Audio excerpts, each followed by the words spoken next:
സംസ്ഥാനത്തെ സാമൂഹ്യ സുരക്ഷാ പെൻഷൻ വാങ്ങുന്ന ആളുകൾക്കൊക്കെ തന്നെ വളരെ സന്തോഷം തരുന്ന ഒരു അറിയിപ്പ് സംസ്ഥാന സർക്കാരിന്റെ ഭാഗത്തു നിന്നും എത്തിയിട്ടുണ്ട്. സംസ്ഥാനത്ത് ഇപ്പോൾ 3 മാസത്തെ പെൻഷൻ തുക കുടിശ്ശികയായി കിടക്കുന്നുണ്ട്.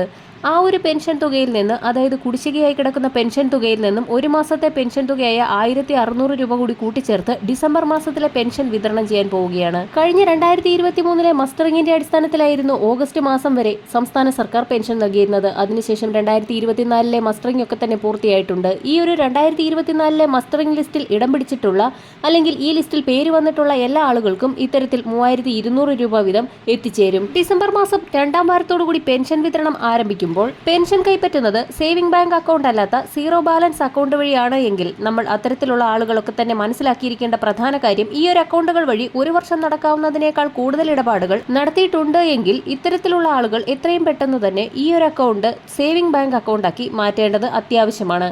കാരണം ഇത്തരം സീറോ ബാലൻസ് അക്കൗണ്ടുകളിലേക്ക് പെൻഷൻ തുക നിക്ഷേപിക്കുന്ന സാഹചര്യത്തിൽ ഇടപാടുകൾ കൂടുതൽ നടത്തിയതിന്റെ ഫൈനുകളൊക്കെ തന്നെ ഈടാക്കാൻ സാധ്യതയുണ്ട്.